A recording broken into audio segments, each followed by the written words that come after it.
Hello students, तो आज हम लोग पढ़ने वाले हैं क्लास 10th मैथमेटिक्स का चैप्टर नंबर 2 पॉलिनोमियल्स। आज मैं सारे के सारे उससे रिलेटेड जितने भी कॉन्सेप्ट्स हैं वो सारे बता दूंगा और उसकी जो नेक्स्ट वीडियोस होंगी उसके अंदर हम लोग एनसीईआरटी और एग्जाम्पलर के क्वेश्चंस वगैरह सॉल्व कर लेंगे। ये मैंने स्क्रीन पे आपके सामने लिस्ट ऑफ टॉपिक्स लिख दिया जो मैं ब्रॉडली यहाँ पे कवर करने वाला हूँ। इसके अलावा कुछ छोटी छोटी चीज़ें भी हैं जो मैं इसके अंदर सारी बता दूंगा। ये चैप्टर आपके क्लास 10th के सिलेबस के अकॉर्डिंग ही है, प्लस इसके अंदर थोड़ा सा फाउंडेशनल मटेरियल भी है, सो दैट आप फ्यूचर में जब इस चैप्टर को दोबारा पढ़ेंगे क्लास 11th में और 12th में तो आपको वहाँ पे दिक्कत नहीं होगी कुछ भी समझने में। तो सबसे पहला तो हम लोग डेफिनेशन से स्टार्ट करते हैं कि पॉलिनोमियल्स होता क्या है। पॉलिनोमियल्स any algebraic expression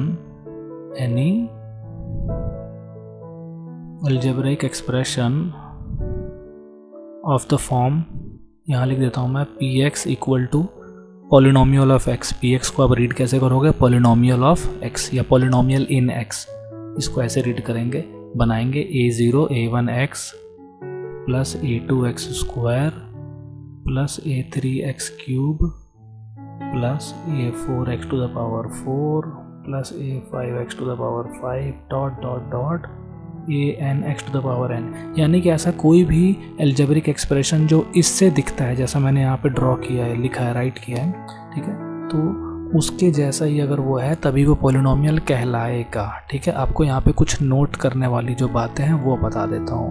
पहली बात तो ये कि भैया जी a0 a1 a2 a3 can be anything, any number, कुछ भी नंबर हो सकते हैं, ये चलेगा। ठीक है, कैन बी एनी नंबर, और यहाँ पे साइन थीटा कॉस थीटा कुछ भी डाल दो चलेगा, वैसे तो कोई दिक्कत नहीं होती।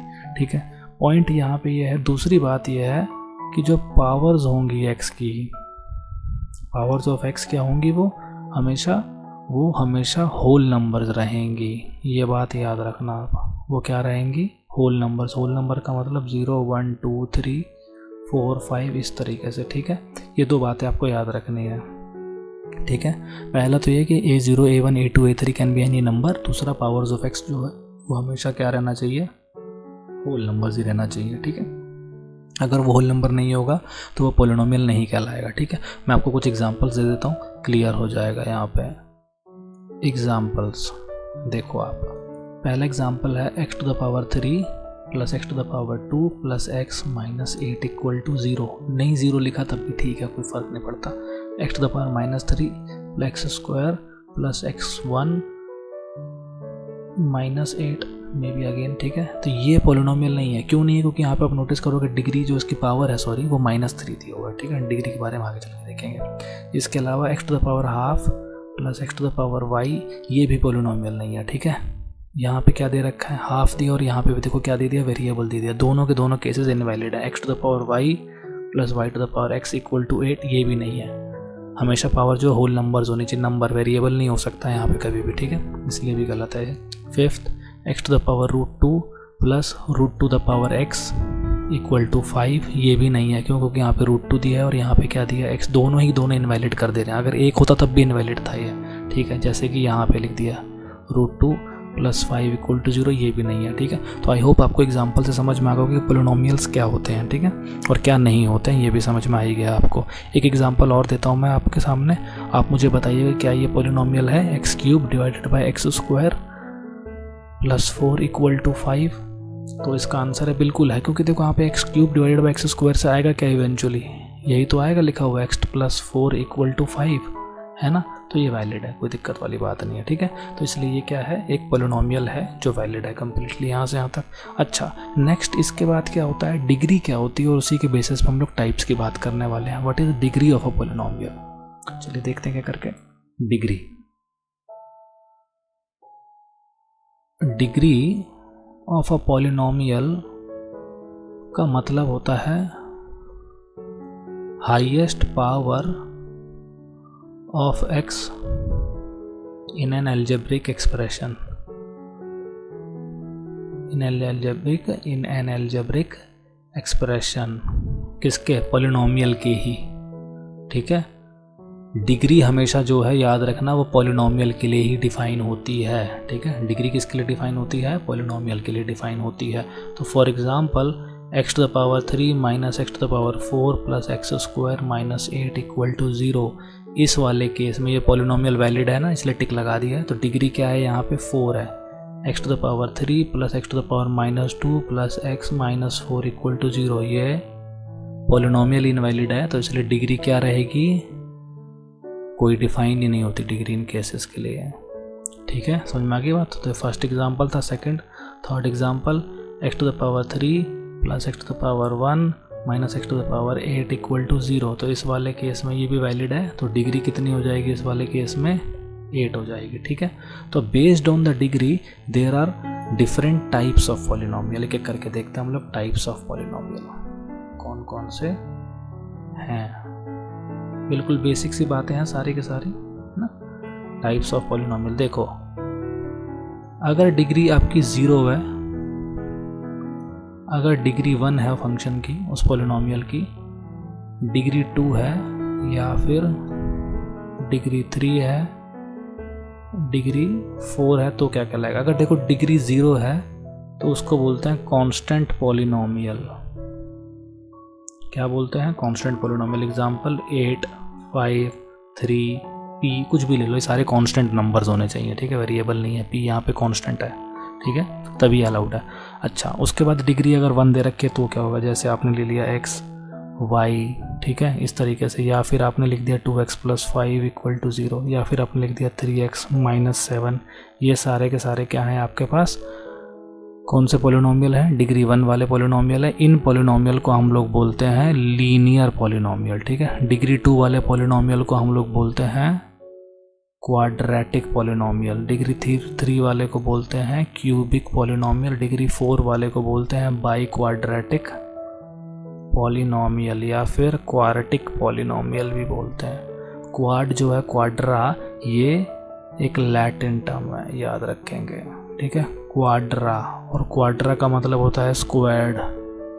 ठीक है, तो इसलिए ये 2 से रिलेटेड है। ठीक है, इसका example 3x square plus 2x minus 3 x square plus 4 x square minus 8 etcetera, कुछ भी ले सकते हो आप, सारे के सारे वैलिड हैं। ठीक है, और डिग्री 3 का एग्जांपल क्या हो जाएगा, x cube plus 2x plus 3 x square plus x cube plus 4x equal to 0। ये सारे के सारे हैं हमारे पास, है ना। ये वाला है क्या, ये वाला जो एग्जांपल मैंने अभी जो नोट डाउन किया आपके सामने, जो लिखा है, नोट डाउन तो नहीं किया, नोट डाउन तो देख के करना होता है ना, हमने ऐसा तो कुछ नहीं किया। यहाँ से अगर मैं x को कॉमन निकाल लूँगा तो ये क्या हो जाएगा, ऑटोमेटिकली ये हो जाएगा क्वाड्रेटिक, इसलिए ये नहीं है। ठीक है, ये क्या है, क्यूबिक पॉलिनोमियल तो बिल्कुल भी नहीं है ये। अच्छा, नेक्स्ट इसके बाद कौन सा है, डिग्री 4 वाला। ठीक है, डिग्री 4 वाला केस कौन सा है। ऐसे तो आप किसी भी पॉलिनोमियल को देखो जो स्क्वायर वाला दे रखा होगा, जो क्वाड्रेटिक होगा सब क्यूबिक बना दो। कैसे, दोनों साइड x से मल्टीप्लाई कर दो, x टू द पावर 2 से, 3 से, 4 से, उन सभी का सॉल्यूशन जो आने वाला है x का वैल्यू 0 ही आएगा। आगे चल के बताऊंगा इस बारे में थोड़ा सा। ठीक है, अच्छा, नेक्स्ट क्या लिखा है यहाँ पे, डिग्री 4, तो x to the power 4 minus x to the power 3 plus 8 ले लो, x to the power 4 plus 7 ले लो। ये सारे के सारे क्या हैं, हमारे बाई क्वाड्रेटिक या फिर क्वाड्रेटिक पॉलिनोमियल्स कहलाते हैं। ठीक है, तो आई होप यहाँ पे आपको समझ में आ गया कि पॉलिनोमियल्स के टाइप डिग्री के बेसिस पर कितने तरह के होते हैं। ऐसे बहुत सारे बनते चले जाएंगे आपके पास। ठीक है, 0, 1, 2, 3, 4, 5, 6, 7, 8 जितना ही बनाना है बनाते चले जाओ, बेस्ड ऑन क्या, ये मैंने निकाल के दिखाया आपको डिग्री के रिस्पेक्ट में। ठीक है, अच्छा, नेक्स्ट इसके बाद एक और बात है जो ध्यान देने वाली है, वो ये है कि based on the number of terms से भी आप निकाल सकते हो types of polynomial. Types of polynomials based on number of terms. ठीक है, अगर 1 टर्म है, एक ही टर्म है, तो उसको मोनोमियल बोलते हैं। Example x square, x cube, x to the power 4, 2, x to the power 7 etcetera, कुछ भी ले लो। ठीक है, 1 टर्म, एक ही टर्म होना चाहिए। अगर 2 टर्म्स हैं तो उसको क्या बोलेंगे,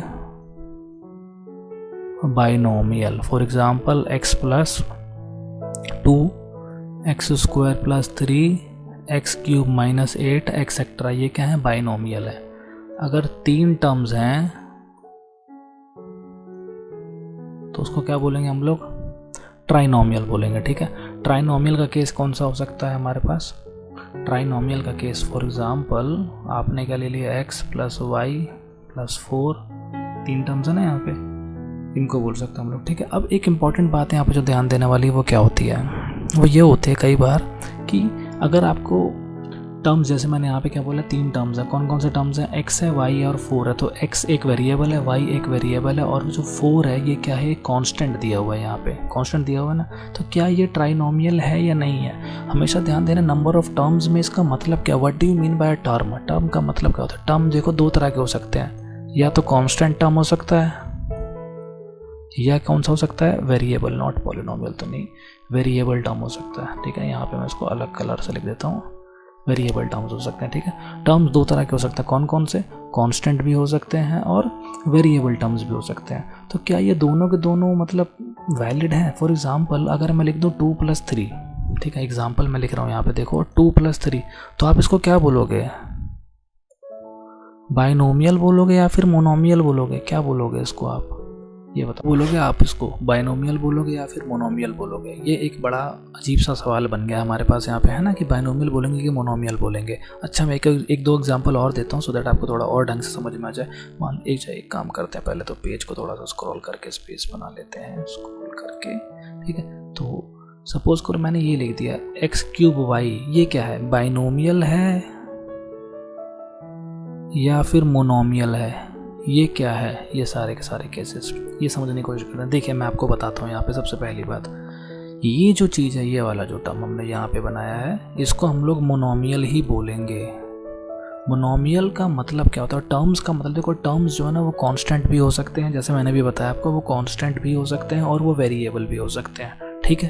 कांस्टेंट भी हो सकते हैं और क्या हो सकते हैं, वो वेरिएबल भी हो सकते हैं, पर वो हमेशा क्या होंगे, एक सिंगल आइडेंटिटी, यानी कि जो प्लस के साथ, मेरा कहने का मतलब कि मैं यहाँ बताता हूँ एक बार लिख के, मैंने लिखा a + b, ये 2 डिफरेंट टर्म्स हैं यहाँ पे, ठीक है। तो दोनों के दोनों क्या होने चाहिए, अगर आप कभी भी 2 टर्म्स बोलने वाले हो तो वो दोनों के दोनों डिफरेंट होने चाहिए। तो आप नोटिस करेंगे अगर मैं 2 + 3 को, डिफरेंट का मतलब ये नहीं कि ये 2 अलग अलग नंबर्स होने चाहिए, कहने का मेरा मतलब है कि वो डिफरेंट, या तो वो दोनों के दोनों क्या रहेंगे, डिफरेंट कॉन्स्टेंट्स होंगे, है ना। अगर मैं देखो डिफरेंट कॉन्स्टेंट यहाँ पे बना भी दिया 2 + 3, तो अगर मैं इनको ऐड करूँगा तो इवेंचुअली क्या हो जाएगा, हमारे पास एक ही कॉन्स्टेंट, एक ही टर्म तो आ जाएगा ना हमारे पास 5। तो ये बाइनोमियल नहीं कहलाएगा, ये केवल मोनोमियल कहलाएगा, ठीक है।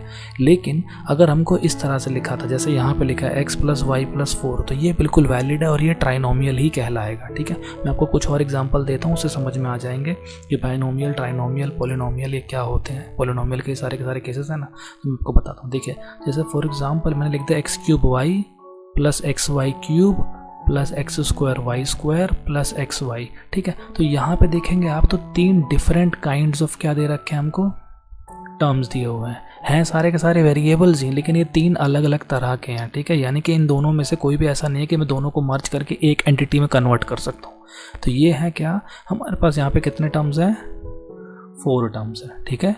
समझ में आ गई बात कि नहीं आ गई यहाँ से तक, हमारे पास कितने टर्म्स हैं यहाँ पे, 4 टर्म्स दिए हुए हैं, ठीक है। और है किसके, 2 वेरिएबल में दिए हुए हैं ये, ठीक है। जैसे फॉर एग्जाम्पल मैंने बोला x + y + 8, तो यहाँ पे कितने टर्म्स हैं, मेरे पास 3 टर्म्स हैं और वेरिएबल कितने हैं यहाँ पे, 2 दिया हुआ। अब इसी तरीके से xy + yx = 5, अगर मैं इसको लिखता हूँ तो देखो आप ये कितना हो जाएगा, 2xy - 5 = 0, ये आ गया ना हमारे पास। इस वाले केस में आपके पास नोटिस करेंगे तो केवल 2 ही टर्म्स हैं, बस ये बात आपको याद रखनी है। यहाँ पे 2 टर्म्स हैं, यहाँ पे 3 टर्म नहीं है, xy + yx अलग अलग चीज़ें नहीं है, ठीक है। तो आई होप यहाँ तक समझ में आ गया होगा आप लोगों को कि बाइनोमियल का मतलब क्या होता है, 2 टर्म्स होंगे, मोनोमियल का मतलब क्या होता है, केवल एक ही टर्म होगा, और ट्राइनोमियल का मतलब क्या होता है, 3 टर्म्स होंगे, ठीक है। अब इसके बाद आगे थोड़ा सा और एग्जाम्पल्स देखने की कोशिश करते हैं, ठीक है। और बाइनोमियल या पॉलिनोमियल जो हो सकता है ना, वो कई अलग अलग डिफरेंट काइंड्स ऑफ फंक्शंस में भी हो सकता है। जैसे फॉर एग्जांपल मैंने यहाँ पे लिखा था ना xy³ + x³ y + xy + x² y + y + x - 8, ये मैंने लिख दिया ना। तो इसको हम लोग ऐसे लिख सकते हैं, पॉलिनोमियल ऑफ xy। तो ये क्या हो जाएगा हमारे पास, ये ऐसा पॉलिनोमियल है बेसिकली जिसमें हमारे पास क्या हो रहा है, यहाँ पे 2 टर्म्स आ रखे हैं, ठीक है। तो 2 टर्म्स आ रखे हैं, तो ये भी क्या है, बिल्कुल वैलिड है, कोई दिक्कत वाली बात है नहीं यहाँ पे। अगर वो सिंगल टर्म का होगा तो जो मैंने सबसे ऊपर डेफिनेशन लिखा था वो मैंने सिंगल टर्म के लिए लिखा था, ठीक है। यहाँ लिखा हुआ है ना, ये मैंने क्या लिखा हुआ है, सिंगल टर्म का लिखा है, any algebraic expression of the form, जिसमें सिंगल टर्म यानी कि केवल एक x का दे रखा है, लिखा है ना px का मतलब क्या होता है, पॉलिनोमियल ऑफ x होता है, ठीक है। ओके।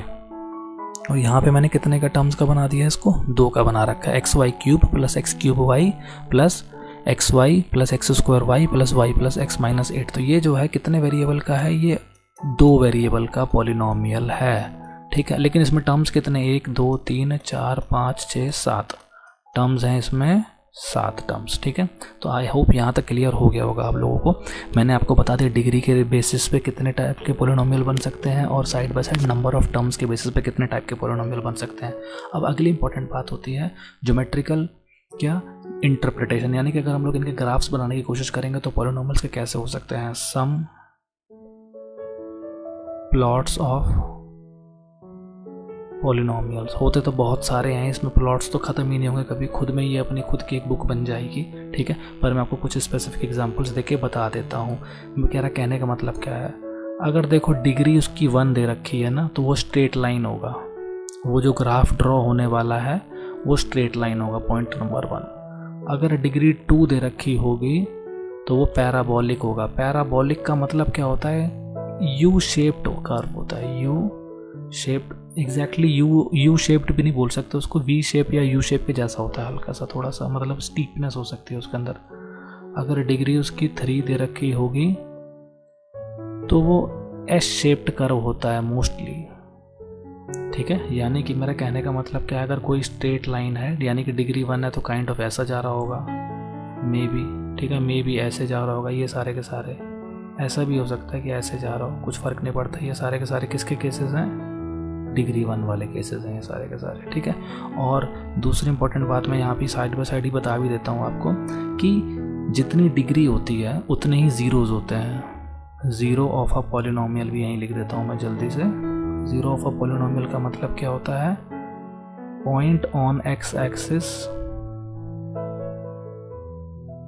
वेयर द कर्व का मतलब हमेशा बेंडिंग चीज़ नहीं होती, स्ट्रेट लाइन को भी कर्व भी बोलते हैं, ठीक है। Point on the x axis where the curve cuts the x axis, cuts भी करे या टच भी करे तो चलेगा, दोनों में से कुछ भी करते हैं, ठीक है। तो जैसे फॉर एग्जांपल ये यहाँ पे ये है, यहाँ पे ये कट कर रहा है, यहाँ पे ये वाला कट कर रहा है, तो इनको हम लोग क्या बोलेंगे, ज़ीरोज़ भी बोलेंगे, ठीक है। और जितनी डिग्रीज होती है ना, नंबर ऑफ ज़ीरोज़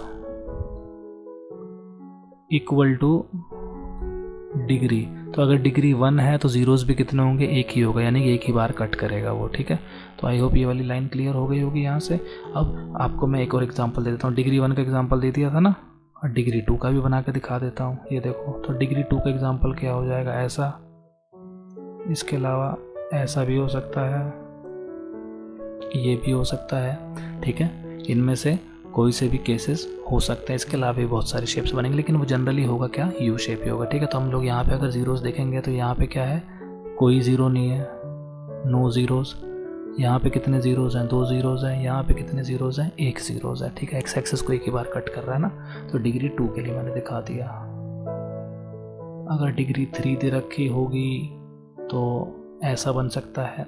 इस वाले केस में आप नोटिस करेंगे कितने ज़ीरोज़ हैं इसके, 3 ज़ीरोज़, ठीक है। तो मैं आपको एक क्वेश्चन देता हूँ यहाँ पे, प्रैक्टिस क्वेश्चन है ये आपके लिए, अभी पूछ ही रहा हूँ आपसे ऑन द स्पॉट। इसके में अगर हमसे एक ग्राफ हमको ड्रॉ कर दिया ये वाला, और हमसे पूछ लिया जाए कि इसमें कितने ज़ीरोज़ हैं, तो आप क्या बताओगे, तो आप काउंट करोगे ऐसे 1 2 3 4 5 और 6, तो इसकी डिग्री कितनी होगी, 6। नंबर ऑफ ज़ीरोज़ भी कितने होंगे, तो वो भी आंसर है 6, ठीक है। तो आई होप यहाँ तक समझ में आ गया होगा आपको कि डिग्री कितनी है और नंबर ऑफ ज़ीरोज़ क्या क्या रिलेशन है, ठीक है। तो अब आगे हम लोग बढ़ते हैं थोड़ा सा, और मैं आपको एक बार फिर से एक बार इसकी जो मैंने इंडेक्सिंग करी थी टॉपिक्स की वो मैं दिखा देता हूँ। हम लोगों ने क्या क्या कवर कर लिया। हम लोगों ने कवर कर लिया था डेफिनेशन पॉलिनोमियल की, टाइप्स ऑफ पॉलिनोमियल भी कवर कर लिया, graphical representation of polynomial and meaning of a zero भी कवर कर लिया, और थोड़ा सा एनालिसिस कर लेते हैं क्वाड्रेटिक एंड क्यूबिक पॉलिनोमियल को। उसके बाद मैं डिवीजन एल्गोरिथम बताऊंगा, एंड देन इवेंचुअली हम लोग इस टॉपिक को खत्म कर देंगे कुछ एग्जांपल्स के थ्रू, कुछ अच्छे यूनिक एग्जांपल्स के थ्रू देखते हैं, ठीक है। न्यूमेरिकल एग्जांपल्स नहीं होंगे पर कुछ और है, अभी आपको समझ में आ जाएगा थोड़ी देर में क्या कहने का मतलब है, ठीक है। तो अब हम लोग आगे बढ़ते हैं। आगे हमारा नेक्स्ट टॉपिक क्या है, क्वाड्रेटिक एंड क्यूबिक पॉलिनोमियल के एनालिसिस के बारे में। वैसे तो ना 10th क्लास के अंदर आपका खुद का एक चैप्टर है 4th, जिसको क्वाड्रेटिक इक्वेशंस के बारे में ही है, तो वहाँ पे तो हम लोग डिटेल में पढ़ेंगे, पर मैं यहाँ पे भी बता देता हूँ A x square plus B x plus C equal to 0 को हम लोग बोलते हैं क्वाड्रेटिक इक्वेशंस। हम लोगों ने स्टार्टिंग में क्या लिखा था, मैंने ये लिखा था, देखो P x is equal to कितना होता है a0 plus a1x plus a2x square plus a3x cube dot dot dot, यही लिखा था ना। तो अगर क्वाड्रेटिक बनाएंगे तो केवल हमारे पास इतने टर्म्स होंगे, केवल कौन कौन से, इतने टर्म्स होंगे, ठीक है। इन्होंने क्या किया, इस a0 को c बोल दिया, इसको b बोल दिया और साथ में x तो लिखा ही हुआ है, और इसको a2 को क्या बोल दिया, a बोल दिया। तो ये कितना हो गया, X square plus B x plus C, इसी को उन्होंने नाम दे दिया क्वाड्रेटिक। क्वाड्रेटिक की डिग्री कितनी होती है, 2, और क्वाड्रा मतलब मैंने ऑलरेडी आपको बता दिया 2 होता है, ठीक है। डिग्री कितनी होती है, 2 होती है, तो नंबर ऑफ जीरोस भी कितने हो जाएंगे, यहाँ पे 2 हो जाएंगे, ठीक है। इसका मतलब अगर ये ग्राफ कट करेगा एक्स एक्सिस को तो 2 बार कट करेगा, ठीक है, करेक्ट। यहाँ तक तो आप लोगों को समझ में आ ही गया होगा। जीरोस जो होते हैं क्वाड्रेटिक पॉलिनोमियल के, जीरोस जिसको रूट्स भी बोलते हैं, क्वाड्रेटिक पॉलिनोमियल के आप लोगों को ऑलरेडी आता है फैक्टराइजेशन मेथड से, फिर मिडिल टर्म स्प्लिटिंग मेथड से, ठीक है। उसको हम लोग डिनोट करते हैं अल्फा एंड बीटा से, ठीक है। तो अगर कोई क्वाड्रेटिक पॉलिनोमियल दिया हुआ है आपको, उसके जीरोस कैलकुलेट करना है, तो उसके जीरोस को डिनोट करेंगे अल्फा एंड बीटा से, और इसका जो सम हो जाएगा वो अल्फा प्लस बीटा हो जाएगा, प्रोडक्ट कितना हो जाएगा, अल्फा बीटा हो जाएगा, ठीक है, करेक्ट यहाँ से तक। तो यहीं से जो है अगर हम चाहें तो क्वाड्रेटिक पॉलिनोमियल को फॉर्म भी कर सकते हैं, x square minus S x plus P equal to 0, जहाँ पे एस का मतलब सम हो गया, प्रोडक्ट क्या हो गया, पी हो गया। एक एग्जांपल से समझाता हूँ आपको, x square plus 4x plus 3 equal to 0, मान लो ये दिया हुआ है, तो इसको हम लोग मिडल टर्म स्प्लिट करेंगे तो कुछ ऐसा हो जाएगा ये, है ना। यहाँ से अगर मैं x कॉमन निकालूंगा तो कितना हो जाएगा ये, plus 1 x plus 3 equal to 0, यहाँ पे हो जाएगा x प्लस 1, यहाँ पे कितना हो जाएगा x प्लस 3 इक्वल टू 0, तो एक x का वैल्यू हो जाएगा -1, दूसरा कितना हो जाएगा -3, इसको अल्फ़ा मान लेते हैं, इसको बीटा मान लेते हैं, तो अल्फ़ा प्लस बीटा कितना हो जाएगा -4, और अल्फ़ा बीटा कितना हो जाएगा 3। तो आप खुद नोटिस करिए ये जो -4 आ रहा है यहाँ से मैच कर रहा है ना, इस वाले से 4 मस्त नेगेटिव साइन लगाना है, जो मैंने ऑलरेडी लगा रखा है यहाँ पे, और प्रोडक्ट देखिए किससे मैच कर रहा है ना, यहाँ से तक। तो यानी कि अगर आपको रूट्स गिवन हो तो उसका आप सम निकालिए और प्रोडक्ट निकालिए, and then eventually you can get the quadratic equation जिससे वो आया था, ठीक है, करेक्ट। तो यहाँ तक समझ में आ गया होगा। इन को ए बी सी को हम लोग बोलते क्या है, इन ए बी सीज को हम लोग बोलते हैं, ए बी सी को हम लोग बोलते हैं कोएफिशिएंट, ठीक है, कोएफिशिएंट्स हैं ये सारे के सारे, ठीक है। तो और इनका रिलेशन क्या होता है रूट्स के साथ, मैंने आपको वो भी बता दिया है, ठीक है, करेक्ट यहाँ से तक। तो आई होप ये समझ में आ गया होगा। मैं यहाँ पे इसको डिराइव करके दिखाता हूँ कि आया कैसे। यहाँ तो हमने वेरीफाई किया है ना, मैं आपको प्रूफ करके भी दिखाता हूँ, ठीक है। तो हम लोग मान लेते हैं, फॉर एग्जाम्पल मैं यहाँ पर लिख देता हूँ प्रूफ किसका, relation between zeros and coefficient of quadratic polynomial, let us से ओके। तो हमारे पास जो क्वाड्रेटिक इक्वेशन है वो इस फॉर्मेट की है, x square plus B x plus C equal to 0। मैं मान लेता हूँ इसका जो सॉल्यूशन है वो कितना है, मैंने मान लिया इसका सॉल्यूशन है x माइनस अल्फ़ा और x minus beta equal to 0। सही बात है कि नहीं, यहाँ से तक मैंने ये सॉल्यूशन मान लिया इसका, यहाँ से तक करेक्ट। अब आप ध्यान से अगर नोटिस करेंगे तो क्या मिलेगा आपको, इसको मैं लिख दूंगा, मल्टीप्लाई कर रहा हूँ मैं, ठीक है। तो ऐसे ही बनेगा ना, let it solution be alpha and beta, comma को रब कर देता हूँ, अल्फ़ा एंड बीटा, देन ये हमारी इक्वेशन वैलिड होगी कि नहीं होगी, और ये वाली इक्वेशन भी वैलिड ही है। तो यानी कि ये दोनों तो इक्वल होने चाहिए ना। तो मैं पहले मल्टीप्लाई करके दिखाता हूँ आपको क्या होगा, x square minus beta x minus alpha x plus alpha beta equal to 0। आप देखो मल्टीप्लाई करूँगा तो x square minus a times कितना हो जाएगा, ये beta plus alpha x plus a times alpha beta equal to 0, ठीक है कि नहीं यहाँ तक। आई होप यहाँ तक आपको क्लियर हो ही गया होगा। अगर आप चाहो ना यहाँ पे तो इस वाले ए पार्ट को इग्नोर कर सकते हो, इग्नोर मतलब मैं राइट साइड चला गया, 0/a हो गया, मैं लिख ही देता हूँ यहाँ पे, ये 0/a है ना, तो ये 0 ही बन जाएगा ऑटोमेटिकली यहाँ से, ठीक है।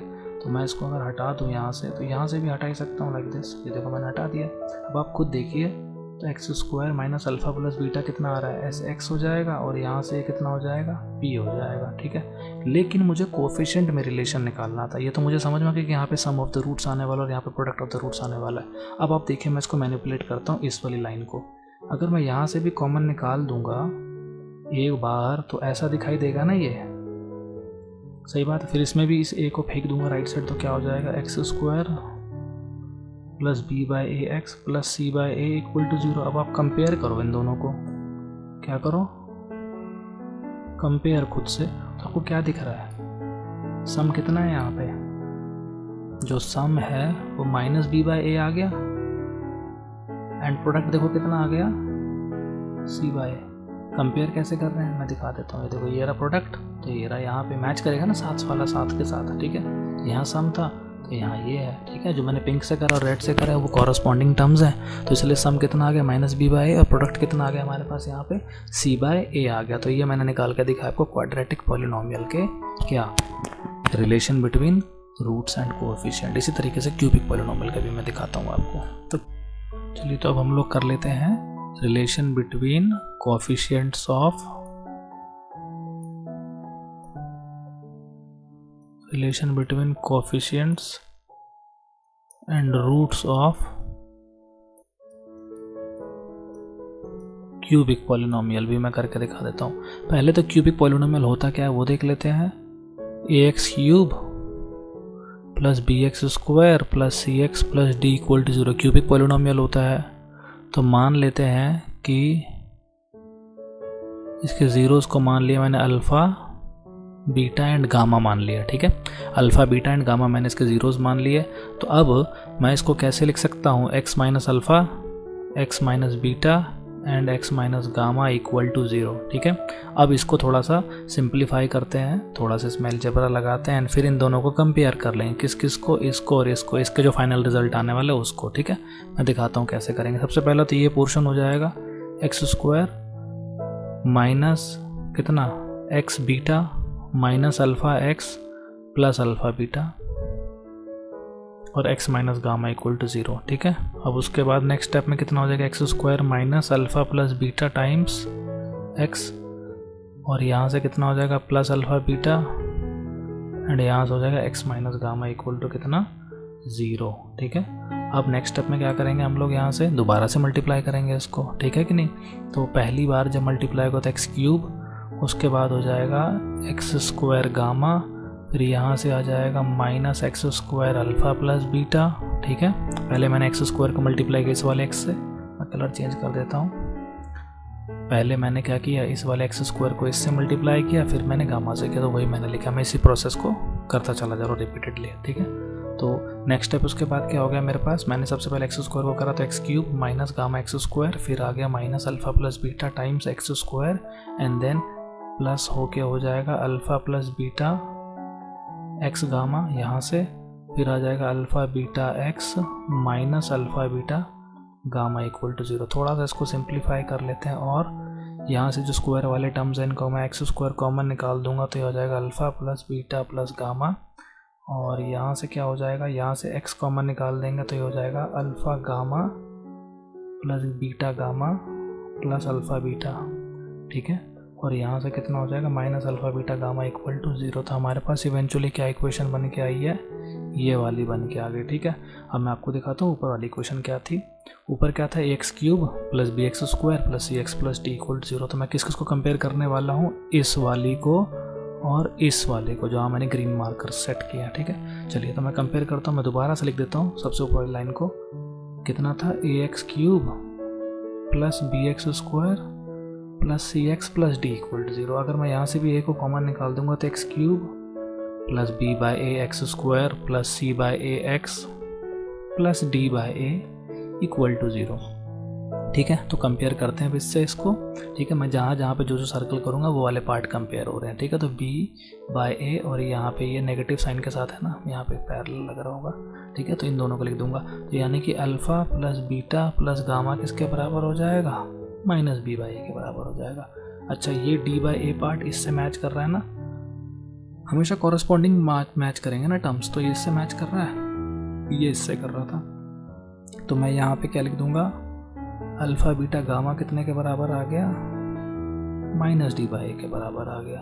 एंड लास्ट कौन सा बच गया, alpha beta plus beta gamma plus gamma alpha किसके बराबर आ जाएगा, c/a के बराबर। ये कौन सा वाला पार्ट है, ये रहा जो यहाँ पर है, ठीक है, ये जो मैंने जोड़ा यहाँ से तक, ठीक है। तो हम लोगों ने relation between the roots and the coefficient of a cubic polynomial भी यहाँ पे डिराइव कर लिया। Alpha plus beta plus gamma is equal to -b/a, alpha beta gamma is equal to -d/a, alpha beta plus beta gamma plus gamma alpha is equal to कितना, c/a। आप इन तीनों को याद रखिएगा। इससे रिलेटेड वैसे क्वेश्चंस वगैरह बोर्ड एग्जाम्स में तो आएंगे नहीं, क्योंकि it is not from the examination point of view but knowledge point of view से तो आपको पता ही होना चाहिए, ठीक है। और मैंने जो टेक्निक बताई है ना यहाँ पे, जिससे आप डिराइव करा है यहाँ पे, इससे आप चाहे डिग्री 4, 5, 6, 7, 8 कुछ भी दे रखो, थोड़ा लेंथी प्रोसेस हो जाएगा अलजेब्रा का। अदरवाइज यही सेम टेक्निक लगा के आप कहीं पे भी डिराइव कर सकते हैं। क्वाड्रेटिक पॉलिनोमियल का जो मैंने आपको डेरिवेशन बताया है, relation between the roots and the coefficient, मैंने एक अलग मेथड अप्लाई किया है क्वाड्रेटिक। जब मैं चैप्टर पढ़ाऊंगा तब वहाँ दिखाऊंगा आपको, मैंने वहाँ पे एक अलग मेथड अप्लाई किया है, तो आप उस वीडियो में देख सकते हैं कि कोई और मेथड क्या हो सकता है, ठीक है। तो अभी तक हम लोगों ने टाइप्स ऑफ पॉलिनोमियल पढ़ लिए, हमने क्वाड्रेटिक और क्यूबिक पॉलिनोमियल के बारे में भी देख लिया। अब हम लोग नेक्स्ट देखने वाले हैं डिवीजन का एल्गोरिदम क्या होता है, यानी कि अगर हम लोग किसी भी दो पॉलिनोमियल को डिवाइड करते हैं तो कैसे करेंगे और कब तक करना है डिवाइड, ये भी बता देता हूँ। तो मान लेते हैं हमारे पास दो पॉलिनोमियल है, मैं यहाँ पे लिख देता हूँ डिवीजन ऑफ पॉलिनोमियल्स, ठीक है। तो मान लेते हैं मेरे पास एक पॉलिनोमियल है px और दूसरा पॉलिनोमियल मैंने मान लिया qx, ठीक है। तो कैसे करेंगे इसको, मैं एक एग्जांपल से समझा देता हूँ। मान लो मैंने लिया 2x² प्लस 3x प्लस 8 और मैं डिवाइड करने वाला हूँ इसको किससे, x प्लस 3 से मे बी, ठीक है। तो सबसे पहले स्टेप में क्या होगा, आप यहाँ नोटिस करिए, यहाँ पे क्या लिखा है x और यहाँ पे क्या लिखा है 2x²। तो मैं x में ऐसा क्या मल्टीप्लाई करूँ, x में ऐसा क्या मल्टीप्लाई करूँ कि आंसर 2x² आ जाए। तो आंसर है 2x को अगर मैं x से मल्टीप्लाई करूँगा तो क्या हो जाएगा 2x² और प्लस 3 से भी तो मल्टीप्लाई करूँगा क्योंकि दोनों तरफ तो साथ में ना टुगेदर प्लस। तो यहाँ पे कितना हो जाएगा 6x। अब मैं इसको सब्ट्रैक्ट करता हूँ तो कितना हो जाएगा, ये सीधा कट जाएगा यहाँ से, इधर से आ जाएगा -3x प्लस 8। अब नेक्स्ट स्टेप में मुझे माइनस क्या लाना है, 3x लेकर आना है। अब मैं -3x लेकर कैसे आऊँगा, तो साफ साफ आंसर है इसका कि भैया जी अब यहाँ पे भी माइनस लगा दो ना, तो मैं यहाँ पे भी -3 लगा दूंगा। तो -3x -9, तो ये हो जाएगा प्लस और ये भी हो जाएगा प्लस, ये कट के कितना हो गया 17। अब यहीं पे आपको स्टॉप कर देना है। ऐसा क्यों, ऐसा इसलिए कि इस टर्म की जो डिग्री है वो आ रही है 0 और इस टर्म की डिग्री कितनी है, तो ये आ रही है 1, ठीक है। तो यानी कि स्टॉप कब करना है, स्टॉप करने के दो सिचुएशन हो सकती हैं, या तो डिग्री स्मॉलर देन हो जाए किससे, डिवाइजर से, डिग्री क्या है स्मॉल हो जाए, या फिर रिमाइंडर ही 0 आ जाए। ये दो बातें ध्यान देनी है यहाँ पे, ठीक है। स्टॉप कब करना है, जब आपकी डिग्री क्या आ जाए, रिमाइंडर की छोटी आ जाए डिवाइजर से, या फिर रिमाइंडर खुद यानी कि जो लास्ट वाला पार्ट जो मैंने निकाला ना, जो सर्कल किया है वो 0 आ जाए, ठीक है। तो हम लोग इसको कैसे बोल सकते हैं, इसको हम लोगों ने सिंबल से डिनोट कर दिया, इसको बोलते हैं डिवाइजर, है ना। इसको क्या बोलते हैं, इस पोर्शन को, इसको बोलते हैं डिविडेंड, ठीक है। इसको क्या बोलते हैं, रिमाइंडर, और ये पोर्शन क्या हो जाता है, कोशेंट, ठीक है। तो हम लोग इसको कभी कभी ऐसे भी ले लेते हैं। देखिए हम लोग ना जो डिवाइजर जो ये दे रखा है, जो डिवाइजर है, इसको हम लोगों ने नाम दे दिया किससे, इसको हम लोग बोल देंगे डी से, स्मॉल डी से। इसको डिनोट करेंगे कैपिटल डी से, इसको डिनोट करेंगे क्यू से, और इसको डिनोट करेंगे स्मॉल आर से, ठीक है। तो हम लोगों को पता है कि हम लोग लिख सकते हैं D is equal to d times q plus r, ठीक है। सही बात है कि नहीं यहाँ से तक। तो ये वाला डिवीजन एल्गोरिदम है जो आपको पता होना चाहिए, मैंने कैसे डिवाइड करा है यहाँ पे। तो डी इज इक्वल टू कितना लिख दिया मैंने, डी क्यू प्लस आर, ठीक है। इसी को अगर ये वेरिएबल फंक्शन ऑफ एक्स है तो आप ऐसे लिखोगे इसको, D x into q x plus r x, ठीक है। ये याद रखना आप हमेशा, ठीक है। तो ये है हमारा स्मॉल डी एक्स जो है पॉलिनोमियल ऑफ एक्स है, ये क्या है डिवाइजर है, क्यू एक्स कोशेंट है, आर एक्स क्या है रिमाइंडर है। और रिमाइंडर की वैल्यू हमेशा क्या होनी चाहिए, रिमाइंडर की वैल्यू या तो 0 होनी चाहिए, या फिर उसकी डिग्री जो है डिवाइजर से क्या होनी चाहिए, हमेशा कम होनी चाहिए, ठीक है, डिवाइजर से। और डिवाइजर कौन है, स्मॉल डी एक्स है, ठीक है। तो आई होप यहाँ तक आप लोगों को समझ में आ ही गया होगा डिवीजन एल्गोरिथम। जब हम लोग क्वेश्चंस वगैरह करेंगे ना इसके, तब आपको और अच्छे से समझ में आ ही जाएगा। अब नेक्स्ट टॉपिक जो हम लोग पढ़ने वाले हैं, मैंने बोला ना कुछ अच्छे से मैं आपको पॉलिनोमियल्स का एक डिवीजन से एग्जाम्पल दिखाता हूँ। एक बहुत ही अच्छा एग्जाम्पल है, इसके बारे में देखते हैं। क्या होगा अगर मैं 1 को डिवाइड करूँगा 1 + x से। तो मैंने रूल के मुताबिक पहले आपको बता दिया ना, आप अगर ध्यान से नोटिस करें तो उसको आप ऐसे लिखेंगे, ऐसे, है ना, ऐसे लिखेंगे ना। अब आप खुद बताइए जो डिग्री है यहाँ पे किसकी, डिविडेंड की, वो क्या है, छोटी है कि नहीं है? छोटी है ना। डिग्री किससे छोटी है? x + 1 से, यानी कि x से छोटी है। तो यानी कि तो डिवाइड होगा नहीं। लेकिन अगर आप ज़बरदस्ती इसको डिवाइड करेंगे तो कभी ख़त्म नहीं होगा, चलता चला जाएगा, चलता चला जाएगा, चलता चला जाएगा। ठीक है, तो हम इसको मैं थोड़ा ढंग से लिख देता हूँ आपके लिए, ऐसे। अब देखते हैं, देखिए क्या होगा। तो x में मैं ऐसा क्या मल्टीप्लाई करूँ कि आंसर 1 आ जाए। तो हमें साफ साफ पता है 1/x ही करना पड़ेगा आपको मल्टीप्लाई, है ना। तो आप 1/x मल्टीप्लाई कर दो। अगर आप 1/x मल्टीप्लाई करोगे तो क्या हो जाएगा, यहाँ से हो ये जाएगा कि ये जो पोर्शन है, यानी कि अगर मैं x में 1/x मल्टीप्लाई करूँगा तो यहाँ तो 1 आ जाएगा, लेकिन साथ में कौन आ जाएगा, 1/x। अब अगर इसको सब्ट्रैक्ट करूँगा तो ये तो ठीक है, लेकिन यहाँ पे कितना आ जाएगा, -1/x आ जाएगा। ठीक है, करेक्ट है कि नहीं करेक्ट है? अब मुझे एक बात बताओ, -1/x लाने के लिए क्या करना पड़ेगा, मल्टीप्लाई। तो आंसर है भाई, अगर आपको -1/x लाना है तो आप यहाँ पे -1/x² से मल्टीप्लाई कर दो। अगर आप -1/x² से मल्टीप्लाई करोगे तो ये तो हो जाएगा -1/x, लेकिन यहाँ पे कितना आ जाएगा, -1/x²। ये हो जाएगा प्लस और ये भी हो जाएगा प्लस। यहाँ पे कितना आ जाएगा, नोटिस कर लो ना आप, देखो क्या हो रहा है यहाँ पे, बार बार बढ़ता चला जा रहा है कि नहीं, बढ़ता चला जा रहा है यहाँ से। और इसी तरीके से आपका ये कभी ख़त्म नहीं होने वाला प्रोसीजर। इसको मैं एक अलग पॉइंट ऑफ व्यू से भी दिखाता हूँ आपको। हम लोग क्या कर रहे हैं, 1 को डिवाइड कर रहे हैं किससे, 1 + x से। ठीक है, तो 1 + x, सॉरी उल्टा लिख दिया। तो यहाँ पे आ जाएगा 1 और यहाँ पे आ जाएगा 1 + x। अब एक बात बताइए, मैं दोबारा डिवाइड करके दिखाऊँ। यहाँ पे मैंने फ्रैक्शन में दिखाया था ना लिख के, यहाँ पे मैं डायरेक्टली दिखाता हूँ। 1 + x में क्या सा मल्टीप्लाई करो कि आंसर 1 आ जाए। तो आपका आंसर होगा सिंपल यार, 1 मल्टीप्लाई करो और क्या करोगे, ये लो 1 + x कर दिया फिर, है ना। जब मैं इस 1 को मल्टीप्लाई करूँगा 1 + x से तो पूरा आंसर 1 + x ही तो आ जाएगा। दैट इज़ वाई किया। ठीक है, करेक्ट। इसको हटा देता हूँ मैं, इस पोर्शन को। अब हम लोगों के पास यहाँ से कितना आंसर आ जाएगा, -x। अब आप एक बात बताओ, 1 + x में ऐसा क्या मल्टीप्लाई करो कि -x आ जाए आंसर। तो आप बोलोगे भैया जी -x कर दो, और क्या, इसको भी हटा देता हूँ, -x कर दो। तो मैंने कर दिया, लेकिन जब मैं -x करूँगा तो ये -x² हो जाएगा। ये तो प्लस हो जाएगा, ये भी प्लस, ये कट के कितना आ गया, x²। अब मैं इसमें क्या मल्टीप्लाई करूँ, तो आपका आंसर होगा सिंपल यार, x² मल्टीप्लाई करो। जब मैं x² करूँगा तो ये कितना हो जाएगा, x³। ये माइनस कट गया, यहाँ से कितना आ गया, -x³। अब -x³ लाने के लिए क्या करना पड़ेगा, -x³ यहाँ पे,